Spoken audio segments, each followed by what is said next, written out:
Hey there, folks. Welcome to the Metaxas show. This is February 2nd, which is Groundhog Day. And this is a very exciting week. This is Monday. So I believe that means yesterday was Sunday. I'm pretty sure. No matter what your faith is, that if it's Monday today, yesterday is, Sunday. We have a lot of very exciting guests. Jack Hibbs is going to be with me on this program. Kirk Cameron, we're going to be talking about hell. Can I say that word? We're going to be talking about hell with Kirk Cameron on the program. We've got Roger Stone on the program, the great Roger Stone. We have also Travis Johnson on the program. Some of you know Travis Johnson. I'll just leave it there. We got a lot of exciting guests, but I want to talk about this weekend. Suzanne and I were invited by Naomi Wolf. Now, some of you know Naomi. She and I were in the same class at Yale. We were politically not where we are today. Let's put it that way. And Naomi got an award at the New York Donald J. Trump Republican Club. This was deep in the heart of Brooklyn. This was so in New York that it made me feel, like a Texan. It was so New York, even though I was born in New York, even though until we moved to Connecticut, I had a New York accent. The group of people that were in the room at this, it's a golf club deep in the heart of Brooklyn. I know it doesn't make sense. This is, it was there before Brooklyn became Brooklyn. But there were so many New Yorkers there. Curtis Sliwa was there. Scott Lebedo was there. It doesn't get more New York than Scott Lebedo and Curtis Sliwa. And there's other characters that were there. The whole thing was emceed by a guy named Joe LeBox. Joe LeBox, you know what? We're going to have these folks on this program. I'm talking to my producer, Chris Himes. We're going to bring New York to the world. We're going to show you all something you've never seen before. Something is happening in New York. I guess this is my way into that. Something is happening in New York. Great things are happening in New York. Sometimes when things get really, really bad, when you elect a Jew-hating communist mayor, good things happen. Romans 8:28. Yesterday, Suzanne and I were walking home in the cold, and the mayor, Mamdani, has done such a bad job. You got to give him grace. He's 33 years old and a dumb Jew-hating communist. So, you have to give him grace. So a lot of the streets are not plowed correctly. The sidewalk, you can't even walk. There's snow on the sidewalk. You can't walk, whatever. So there's a guy walking his dog near us. And I point to the snow that's blocking our path that should not be there. And I say to the random guy walking his dog, we're in the cold at night. And I said, "Did you vote for this mayor?" Because I've become that guy. And he goes, "No." He says, "I won't." He says, "I won't vote for an anti-Semite." This is a random guy on the street walking his dog. He's like, "I won't vote for an anti-Semite." And I said, "God bless you." And I won't vote for a, communist. But people know. People are posting. I think even Deborah Messing and, celebrities are posting videos about how bad this mayor is. And again, in case you didn't know, he's 33. He's very ignorant. He never had a job in his life that his mommy didn't give him. And so, but when things get very bad in New York, somehow it brings out the good in New Yorkers. Something good is happening in New York. So I want to say that. Something good is happening. I'll be talking to Naomi Wolf about that probably next week. We'll have her on. But there's something happening in New York, because when it gets really bad, good stuff happens. I'm telling you, you'll see. Okay, so I want to mention, because yesterday was Sunday, we were in church. We were at King's Church. As you know, I mentioned my pastor's David Engelhardt. And at King's Church, they always talk about making big Christians. In other words, we don't want to just blow up the numbers, have a big church. We want big Christians. We want Christians who know what it is actually to live out your faith, and to live out your faith heroically, self-sacrificially against the culture. not to be like, I don't know, one of those Christians. And this makes me think of last night. Obviously, if you're watching this program, you probably didn't watch the Grammys last night, right? Like, are you kidding? No. If you did, there's grace. But I wanted to comment on the fact that we're living in a time where we've seen this drift from the beginning. I mean, I was a little kid when Marlon Brando was virtue signaling with, I don't know, what's her name, Little Feather, when he didn't accept his Oscar and he sends up a woman to virtue signal about how the Native Americans are being treated or whatever. This has been going on since the beginning of time. Hollywood has always been ridiculous, but it's become more and more obvious. And so now at the Grammys, you have, it's a level of stupid that is comedy, actually, right? It's comedy. But what I find interesting in particular is, first of all, everybody's a DEI hire, okay? Why is Trevor Noah hosting? Because he's sort of black. Basically, he's not funny. Like, so we'll get him. It's like, why did Don Lemon have a job? Because he's black and gay. Like, that's basically why he had a job on CNN. This is the world we live in now, which is just ridiculous, and everybody knows it. I think when his name was mentioned, Don Lemon's name was mentioned at the Grammys, he got a standing ovation for leading a group of sick people into a church to protest. No, not to protest, to disrupt a worship service and then pretend that that's free speech. Like, yeah, I'll go into a maternity ward and, start screaming at the nurses who are trying to tend to the babies. I'll say, well, it was free speech. Like I was, No, there are places you don't get to go in and scream and shout. And a church service is one of them.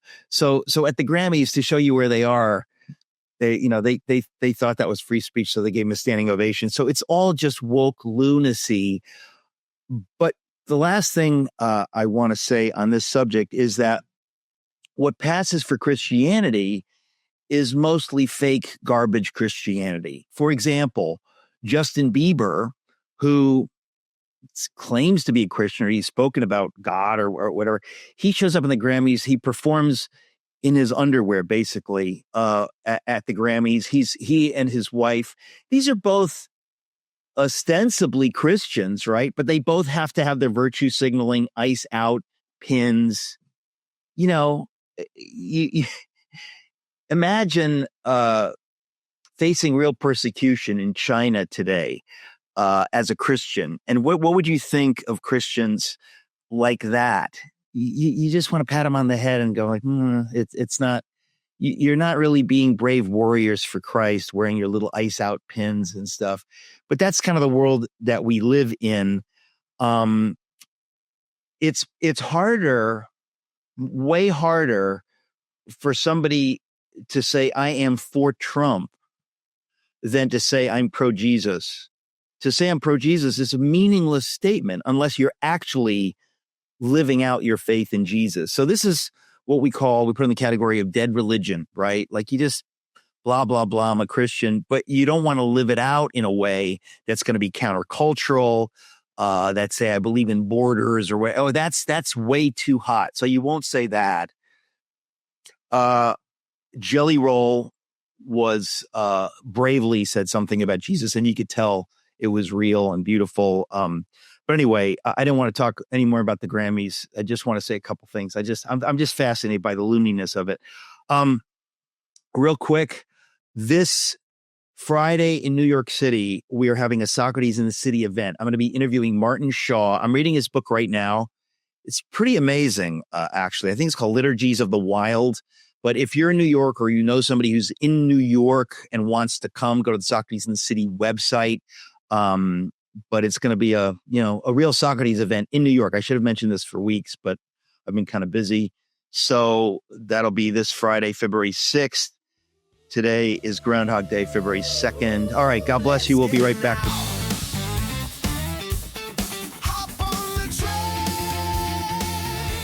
Ladies and gentlemen, I don't know who I said I was going to have on the program, but I believe I lied.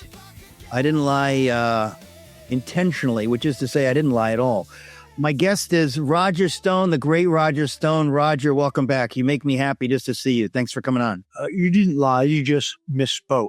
It is great to be with you. I was under the impression we were having somebody else. But listen, first of all, we have to tell the audience that the shirt I'm wearing, which is my new favorite shirt, you've had something to do with this shirt, Roger. Can you tell my audience about how they can get shirts like this? No kidding. Look, for many, many years, people who see that I have a distinctive manner of dress have urged me to produce my own custom line of menswear, which is a very complicated and expensive thing to do. I have now finally done it.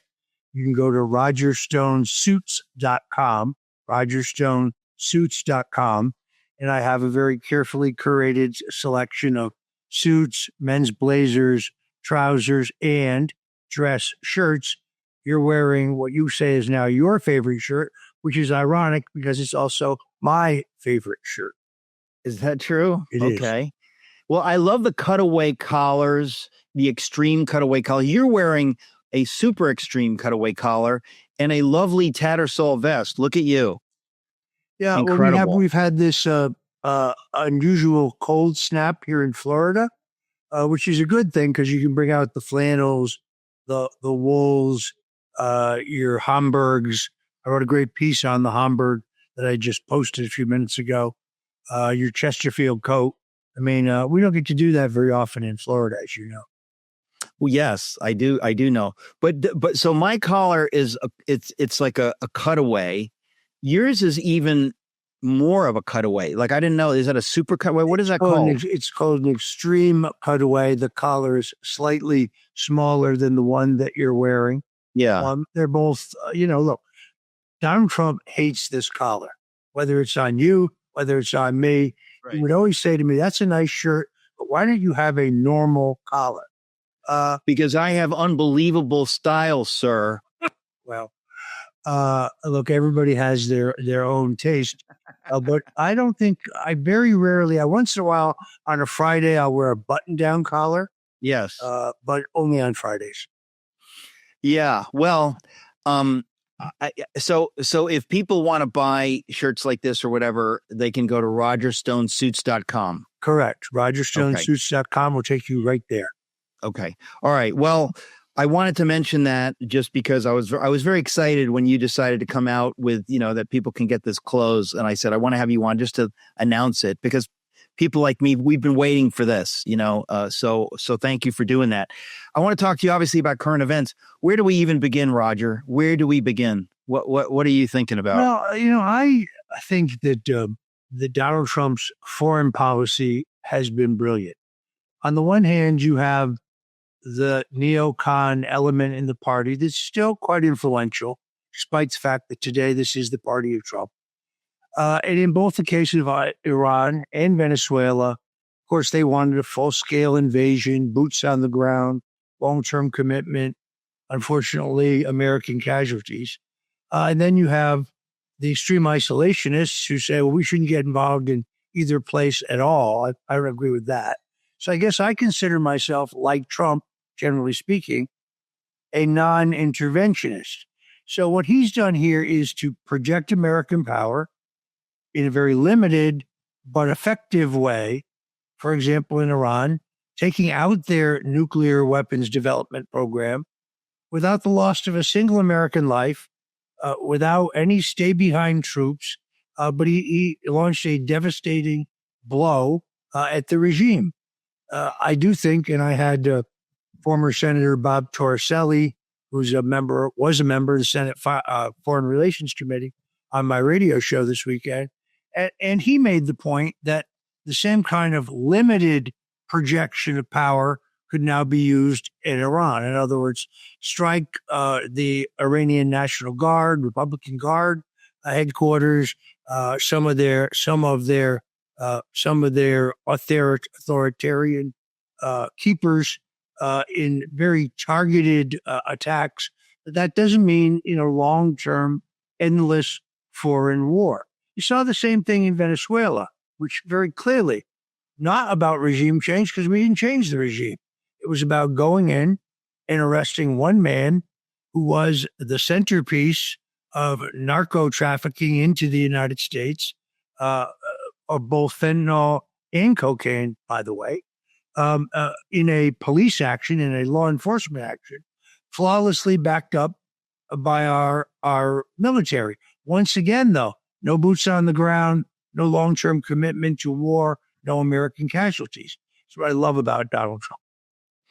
Well, I'm exactly with you, because I do think that there are people, the people that were worried about our bombing Iran's nuclear sites. I think, are you not willing to do anything? I mean, it really doesn't. It becomes like they create this bizarre doctrine that says that we're never going to do anything because it'll be another Vietnam, another quagmire. And you think, well, we've learned some lessons there. So no, we don't want to go into these places the way we did into Iraq or whatever. But surely we have the power that we have to be used wisely. And I think that President Trump gets that. I still think people are wondering, I don't know if you can shed any light on this, on what is going to happen in Venezuela. In other words, we essentially want regime change, because these terms become so loaded. What is regime change? I mean, we don't want Marxist, corrupt monsters running Venezuela, because then it's no different than if Maduro is running it. So how do you suppose that is happening right now? When President Trump said, we are running Venezuela, what does he mean by that? Well, first of all, those who say this is all about oil, they're correct. By denying oil to the Cuban regime, it really destabilizes Cuba, which is a good thing. By denying oil to China, which is where the Venezuelans were selling most of their oil, it really hurts the Chinese. And then to turn around and say, well, America will control that oil, that's a good thing, not a bad thing. Secondarily, clearly what we want ultimately in Venezuela are democratic elections and candidates who are true Democrats with a small d, not necessarily the CIA backed up opposition, which if you do any study at all, I must say that Maria Cristina Machado seems like a nice lady, but she's got deep, deep socialist roots if you look very deeply. So I'd like to see elections there as soon as possible. I'd like to see a truly democratic system. I think the president agrees with that. But in this transitional period, at a minimum, we have stopped the flow of oil to two of our biggest enemies. Which is amazing. I'm wondering also about Iran. In other words, when the president, drew rather a bold red line and said to the Iranian regime, to the mullahs, if you're killing people, he drew a red line and he encouraged the protesters to keep protesting. And then suddenly the news kind of veered off onto other subjects. And I think a lot of us were wondering what is going on there? What is Trump doing? I know that he's moved the carrier group. I think there he said, maybe we can make a deal. In other words, he's in his way threatening the current regime and saying maybe it's time to make a deal. What do you suppose he means by make a deal? I think he means that the current mullahs should leave, should relinquish power and leave, and to turn the country over to some transitional government for the formation of a democratic society. Now, going from theocracy back to a monarchy is not the answer. Yes, I think Jimmy Carter made a horrific mistake in betraying the Shah. Not that the Shah was anything great in terms of human rights, but he was at least a U.S. ally. And women were not oppressed under the Shah. Women were allowed to have an education. It was a relatively cosmopolitan society. Students were able to study abroad, but we're not going to return to a monarchy. That's mostly astroturfing. By the way, you and I will now be pummeled with hundreds and thousands of bots telling us, no, the Shah's son should be returned to power. So get ready for that to happen. Well, but I mean, it even depends on what we mean by that, right? I mean, he can be returned to power in a titular sense. He can be, it's Actually, been I don't agree with that. And I'll tell you why. Because Oh. the current regime, uses fear of the Shah or the memory of the Shah as a Yeah. public relations tool. Now, if the Right. Shah's son wants to compete in a democratic election down the road and run, and if the people choose him, that would be fine. But just the restoration of the House of Pahlavi is not going to solve the country's problems. Right. But I'm just wondering whether he can be a force for the good, that he can come in and bring some stability, just because I'm sure there are some people that wish they could get the Shah back. So it's a little complicated. In any case, obviously what we're looking for is to move away from this satanic theocracy that's currently there.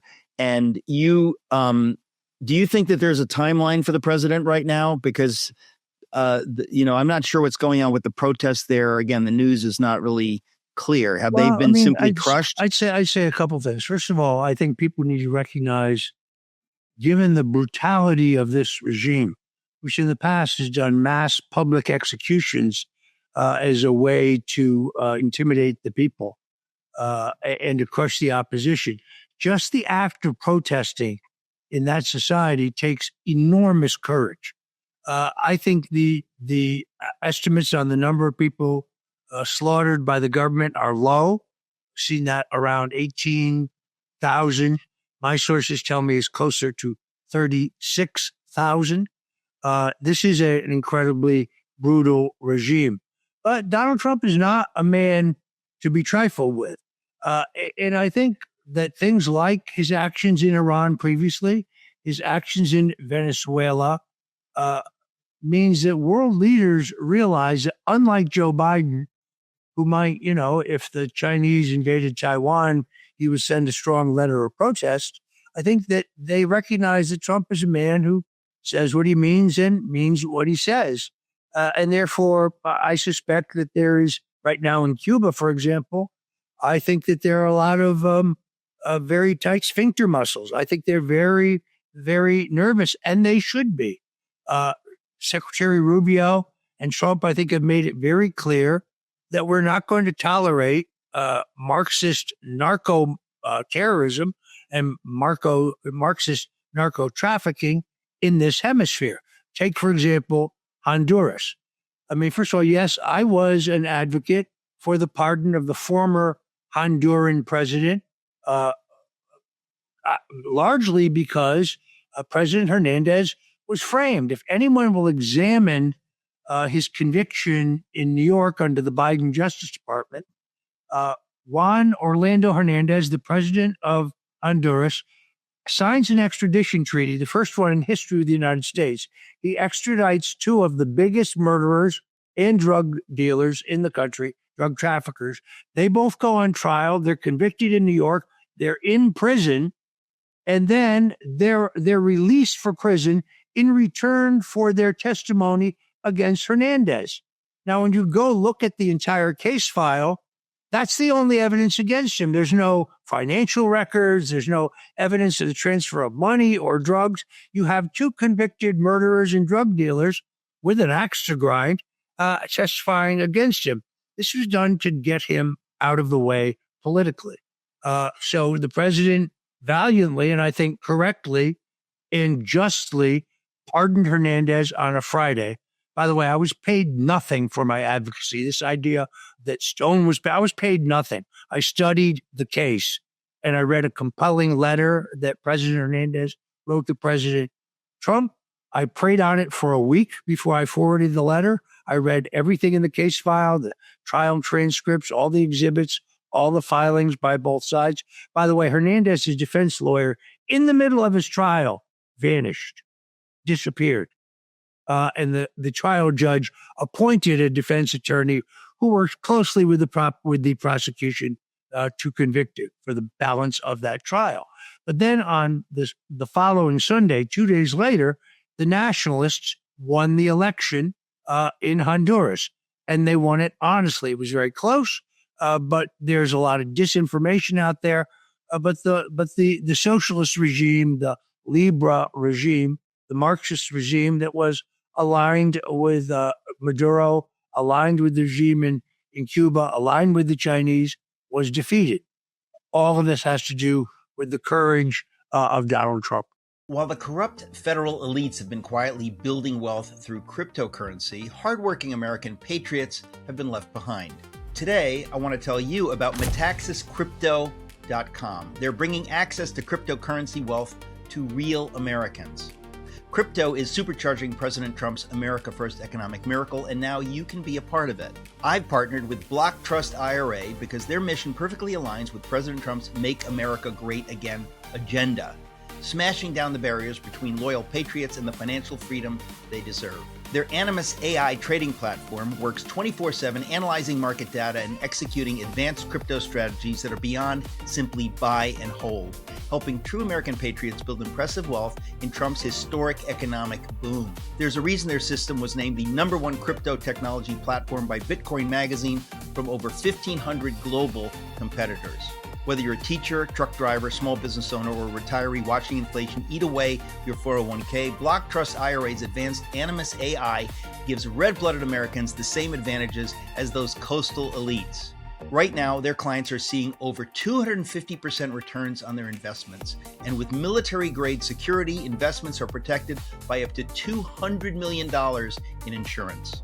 Don't wait. Visit Metaxascrypto.com and find out how they can help you join the Trump Crusade financial revolution that's finally giving forgotten Americans access to the greatest crypto wealth opportunity in history. For a limited time, they're offering my viewers up to $2,500 in bonus crypto when you open an account. Crypto created 80,000 new millionaires last year under Trump's phenomenal economic leadership. Why not you next? There's so much else to talk about. Can we skip to Minnesota? Yes. What are your thoughts there? Well, first of all, what we're facing in Minnesota, based on a lot of citizen journalism, is a very well-oiled, very well-financed, paramilitary-style insurrection. When you have these signal chat groups that identify federal agents based on their license plates, where they are, what they're doing, where they send teams of thugs out to interfere, that is insurrection. That's highly illegal.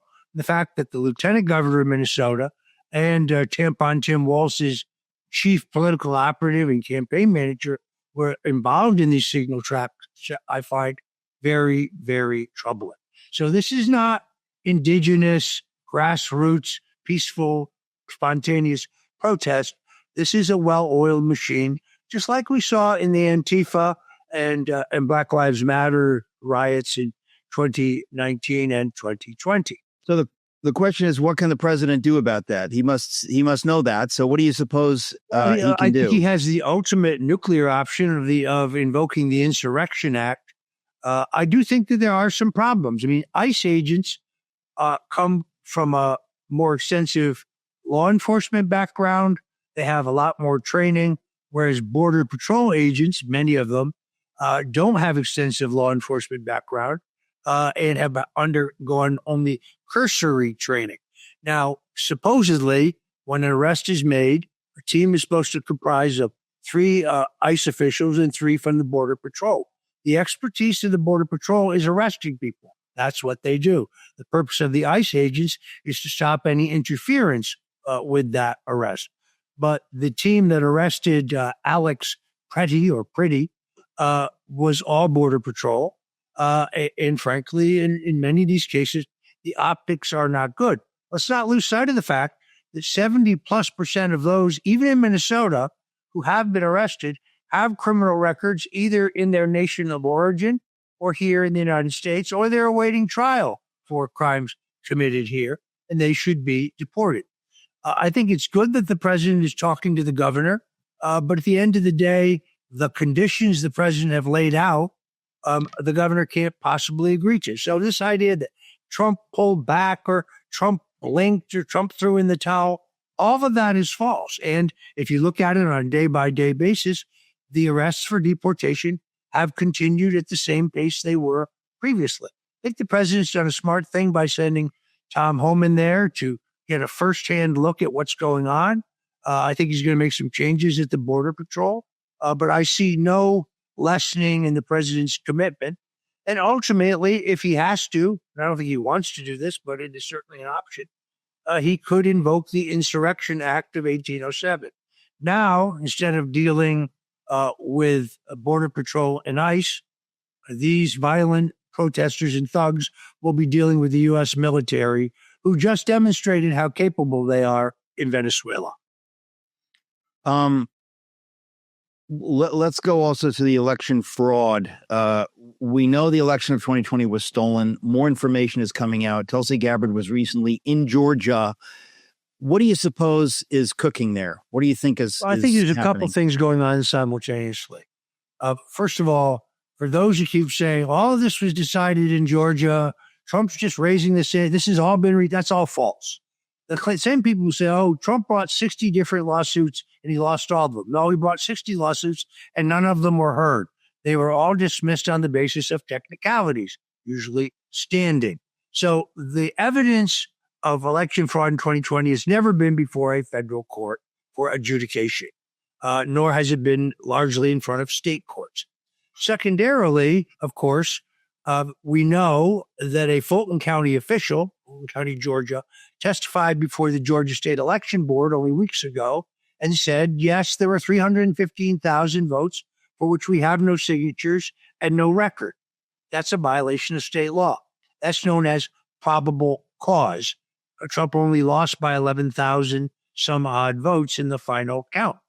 And also, I think if you go back and listen to the entire transcript or the entire recording of the president's call with the Secretary of State, and you see it in context, he doesn't say, go out and find me 11,000 votes.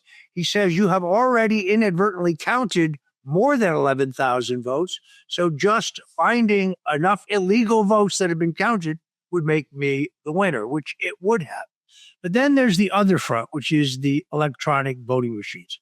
There is no question whatsoever that the working group in the United States, which appears to be headed by Tulsi Gabbard, has very solid evidence of both Venezuelan and Chinese online interference in our election. I do have to tell you, Eric, there are elements within our own government who don't want that information to come out, don't want it to be reviewed. I suspect it's because there are some in our intelligence agencies who've used this same technology to interfere in foreign elections in the past, and perhaps were involved in the use of it here in the United States. So it is a struggle internally, but the president is very serious about getting to the bottom of it. He's chosen the right person because Tulsi Gabbard demonstrated to us in the Russian collusion hoax, where she finally declassified all the documents, proving that that was the greatest single dirty trick in American political history and probably the largest single abuse of power. But whether those criminals, the people who were involved in a seditious conspiracy that started in the Obama White House, continued through the Russian collusion hoax, continued through two phony impeachment, baseless impeachments, then moves to the election of 2020, which I think is fraudulent, the January 6th Fed insurrection, the so-called documents case against Donald Trump, the appointment of Jack Smith, who runs an extra constitutional operation to get Donald Trump, spying on U.S. senators and congressmen and others in the wake. That is one continuing conspiracy. Same people, same conspirators, and therefore a grand jury in southern Florida, this district of South Florida, can charge people for those crimes. It remains to be seen whether that's going to happen, but I'm praying for it. I mean, clearly there are many Americans who really just want to see justice, and we're tired of hearing about, things are happening. Do you have any sense whether the Department of Justice is on the job? Because many people have expressed doubt about that. Look, I think the jury is still out, and I'm not going to prejudge. But I do recognize it didn't take them very long to charge me, to charge General Flynn, to charge Donald Trump. So at a certain point, you're going to have to ask what's going on in this realm. I do have to say, going back to election integrity, because I think it's part of this whole puzzle, the mainstream media, working with the Democrats, did a great job of shutting down any examination of this extensive fraud. If you question the election, they tried to make that a crime, even though everybody has a First Amendment free speech right to question the election. But they decided to make it a crime. They decided that if you raised any of these questions, whether it was 300,000 ballots popping up out of nowhere at 3 o'clock in the morning in Michigan, after the Republican observers had been physically removed by the Detroit police, and after they boarded over the windows so that nobody could observe, if you raise those questions, you're some kind of a nut. You're some kind of a conspiracy theorist. What's wrong with you? So they did a very good job of suppressing this. I don't think they'll be allowed to suppress it or able to suppress it a second time. Well, again, what Barack Obama and Hillary Clinton and James Comey and Clapper and Brennan and on and on and on have done demands justice. So I'm just wondering, what do you suppose the president's view is of these things? Does he not? Maybe he doesn't care. Maybe he's kind of moved on. It's difficult to understand. I don't speak for the president, quite obviously, but I don't think that's true at all. I think the president is committed to accountability and justice. Now, the left would try to tell you this is about revenge and retaliation, which is absurd because they're the ones who tried to destroy him. They're the ones who tried to impoverish him. They're the ones who tried to break him financially. They're the ones who tried to keep him off the ballot in 50 states. They're the ones who tried to put him in jail.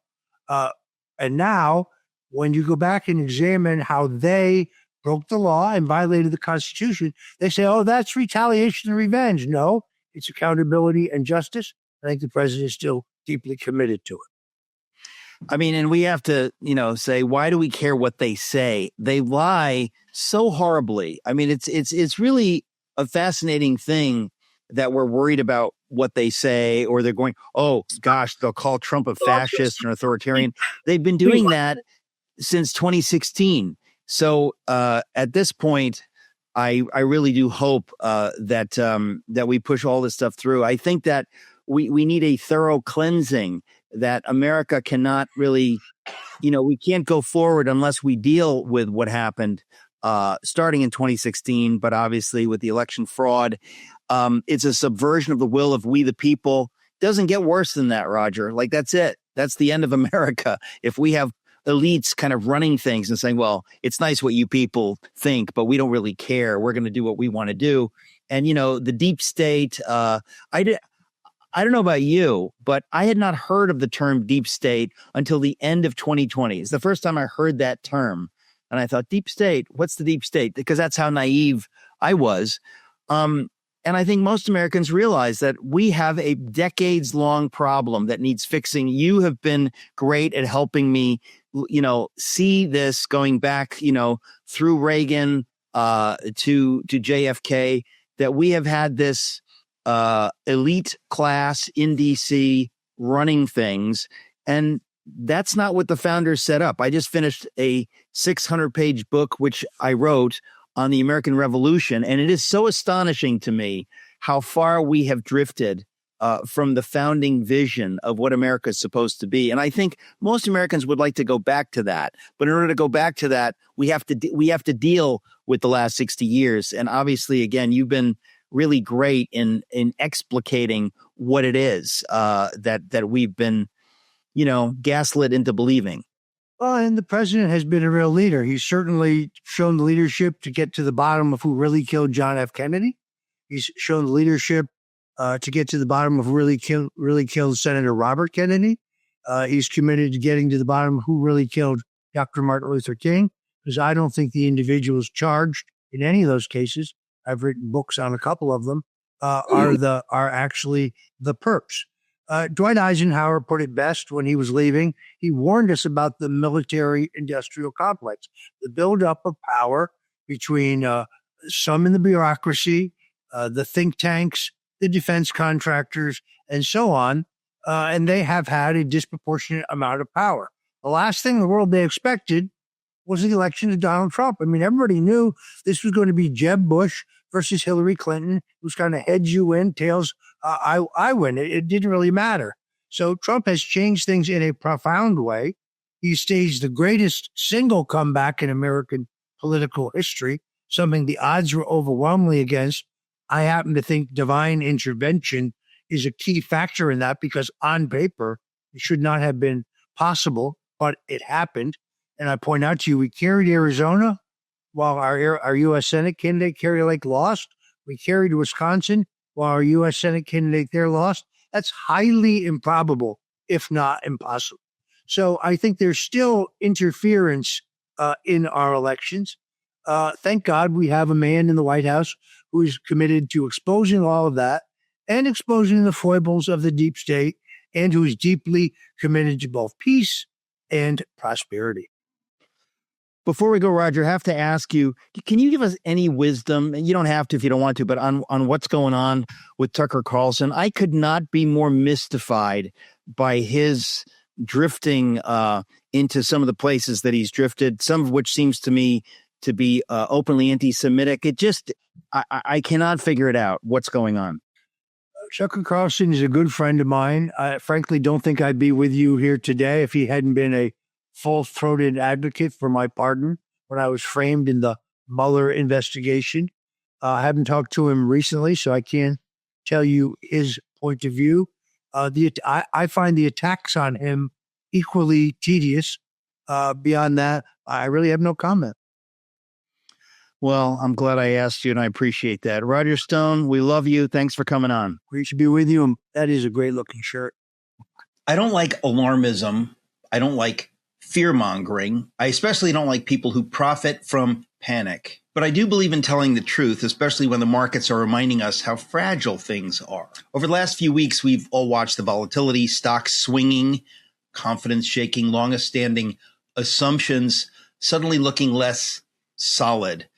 Many economists are calling this moment the everything bubble, where nearly every asset class has been inflated at the same time by years of cheap money and reckless global policy. This isn't political. It's not partisan. It's math. And when confidence erodes, history shows us what tends to happen next. That's why I've taken time to educate myself on one of the oldest ways people have protected wealth during uncertainty: physical gold and silver. I've partnered with Genesis Gold Group, a faith-based, values-driven company offering clear information, no hype, no pressure. They've put together a free financial survival report explaining what's happening, why multiple markets can fall together, and what prudent steps families can consider now. I encourage you to read it and decide for yourself. Please go to MetaxasGoldIRA.com. That's MetaxasGoldIRA.com. You don't need to panic, but you do need to be informed. In times like these, wisdom matters more than optimism. It's finally here, our second annual mega sale. This sale only comes around once a year, so take advantage of the best offers ever while you can. For example, save 50% on our Giza Dream bed sheets, as low as $29.98. And for the first time ever on TV, MyPillow mattresses and MyPillow mattress toppers as low as $99.98. And you save 50% on our Lux Pure 6-piece towel sets. Regular $69.98, now only $39.98. And our best-selling standard MyPillows, regular $49.98, on sale for $17.98. Wait on it, mega sale, only $14.98. So go to MyPillow.com or call the number on your screen. Use this promo code to take advantage of our second annual mega sale. But wait, there's more. To make the mega sale even more special, when you order right now, your order's going to ship absolutely free.